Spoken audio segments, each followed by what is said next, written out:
মামুনিকে আমি নিজে হাতে তৈরি করে আপনার কাছে পাঠিয়েছিলাম। আমি সেদিন আপনাকে খুব শ্রদ্ধা করতাম, আপনাকে বাবা বলে ডাকতাম। জানি হয়তো আমার মতন তুচ্ছ একটা মেয়ে আপনাকে শ্রদ্ধা করলো কি করলো না সেটা নিয়ে আপনার আর কিচ্ছু যায় আসে না। কিন্তু একটা কথা তো আপনি মানবেন, মানুষকে জীবনে একবার হলেও নিজের মুখোমুখি দাঁড়াতে হয়। জীবনে একবার হলেও আপনার মনে হবে আপনি আপনি অন্যায় করেছেন, আপনি অধর্ম করেছেন।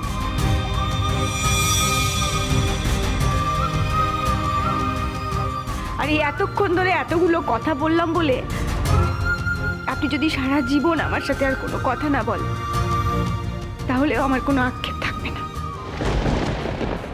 কারণ আমি জানি আমি সত্যি কথা বলছি, আর এই কথাগুলো বলার দরকার ছিল। আর তোমাদের বলছি, এরপর থেকে আমরা কোথায় যাচ্ছি, কখন যাচ্ছি, কেন ফিরছি না, কোথায় থাকছি, এইসব প্রশ্ন তোমরা আর করতে আসবে না। কারণ নিশ্চয়ই বুঝতে পারছো যে এটা তোমাদের অধিকারের বাইরে। আর তোমাদের অধিকারের বাইরে গিয়ে যদি এই প্রশ্নগুলো করো, তাই আইনত এবং আইনের বাইরে গিয়ে যেটা এতদিন এই বাড়িতে হয়নি, এবার থেকে কিন্তু সেটাই হবে। তার মানে এই কি কি কি বলতে চাইছো তুমি?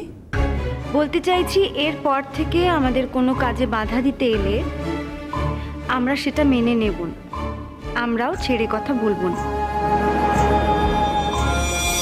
মামনি কোনোদিন থানা পুলিশ করেনি, কিন্তু আমি করব। কি এত বড় কথা? ও দাদা, ও তো পুলিশের ভয় দেখাচ্ছে। তোমার দাদা কিছু করতে পারবেন না পিসিমণি।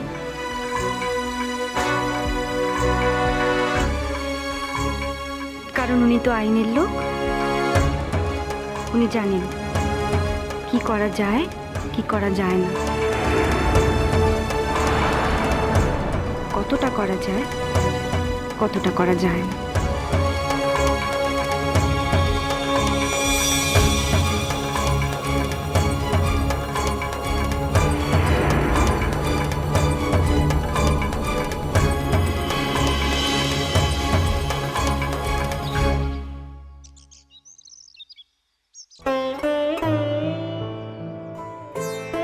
ঠিক জানি এই ঘরেই উনি বসে থাকবেন।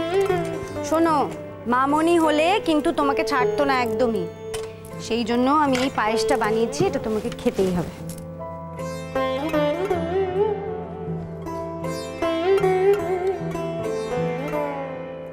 শোনো কাকুন, মামনি হলে হয়তো সত্যিই ছেড়ে দিত না, কিন্তু এবার আমি আমার জন্মদিনটা কিছুতেই এ বাড়িতে পালন করতে দেব না কাকুন।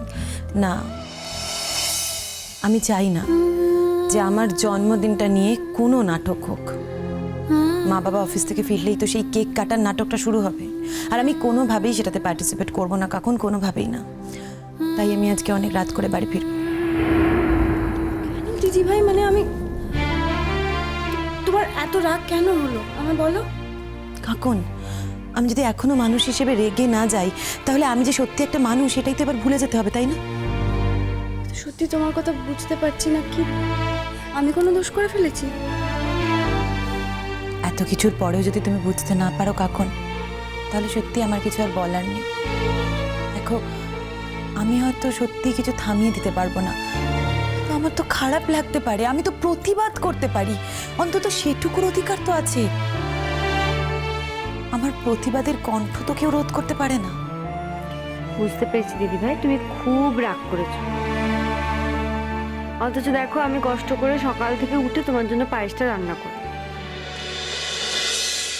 তবে দিদি ভাই, পায়েসের কোনো কিছু কিন্তু তোমার এই বাড়ি থেকে নেওয়া না। পায়েসের যা সরঞ্জাম সব আমি আমার পয়সা দিয়ে বকুন্দাকে দিয়ে বাইরে থেকে কিনে আনিয়েছি। তবে হ্যাঁ, ওই গ্যাসটাও, মানে গ্যাস ওভেনটা এই বাড়ি থেকে খরচ হয়েছে এইটুকুই আর কি। কি করে পারো তুমি এতটা সহ্য করতে কাকুন? কি দিয়ে গড়া তুমি? তোমার শরীরে কি এতটুকু মানুষের রক্ত নেই? তুমিও কি কম সহ্য করছো নাকি দিদিভাই? আর কেউ না জানুক, আমি আর মামনি তো জানি যে তুমি সৌরভদাকে কেন বিয়ে করতে পারছো না। সৌরভদার বাড়ি থেকে বাবার এই ব্যাপারটা মেনে নিতে পারেনি কখনো, আর সেই জন্য সৌরভদা তোমাকে বিয়েও করতে পারছে না, তাই তো? আমার কথা বাদ দাও কাকুন। আমি তো জানি আমার বিয়ে হয়নি। আমি এও জানি যে বাবা মার বিরুদ্ধে গিয়েও সৌরভ আমার সঙ্গেই আছে। হয়তো বিয়ে করে বাড়ির বউ করে ঘরে নিয়ে যেতে পারছে না, কিন্তু সবসময় ও মনে মনে আমার সঙ্গে আছে। তোমার সঙ্গে এটা কি হলো? যে ছেলেটা তোমাকে হাত ধরে আমাদের বাড়িতে নিয়ে এলো, কয়েকদিন আগে ঘটা করে তোমার জন্মদিন পালন করলো, ভালোবাসার 4টে বড় বড় ডায়লগ দিল, আজকে সেই ছেলেটাই তো সায়নীকে বিয়ে করতে যাচ্ছে। দিদিভাই, কেউ যদি আমার সঙ্গে থাকতে না চায় তাহলে আমি কি করব? কান্নাকাটি করে জোর করে তাকে ফিরে আসতে বলবো বলো?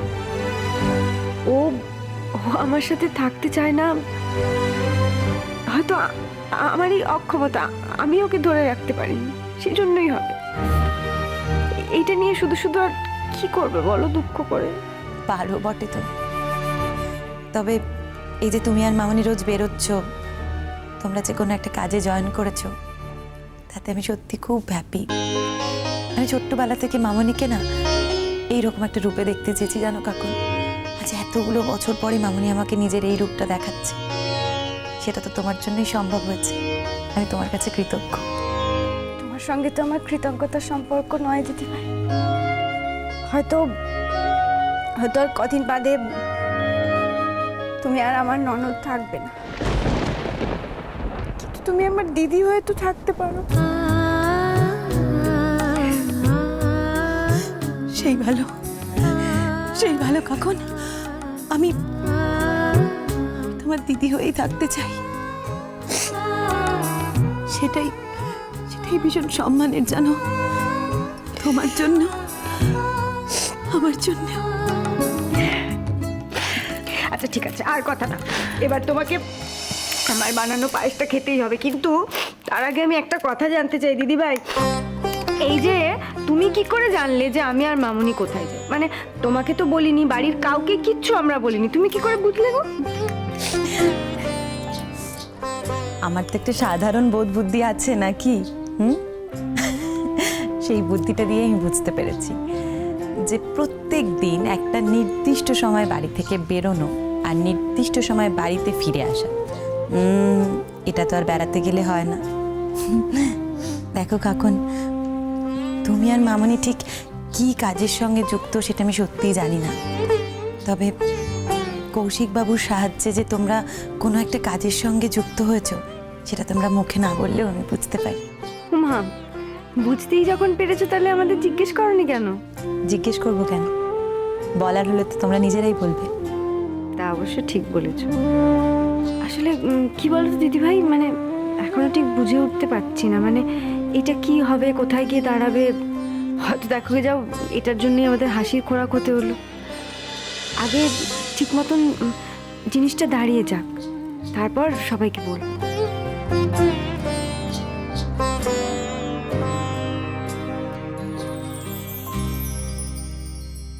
প্রত্যেক বছর তো জন্মদিনে আমি কত রান্না বান্না করে তোর সামনে গুচ্ছে খেতে দিই। এবছর তো অসুখ করেছে বলে কিচ্ছুটি করতে পারলুম না। হ্যাঁ গো মা, আজকের দিনে সৌরভ বাবাজির সঙ্গে দেখা করেছো তো? হ্যাঁ না। কেন গো মা, সে কি কাজে খুব ব্যস্ত, আসতে পারেনি? বলতে পারবো না মামনি। তুমি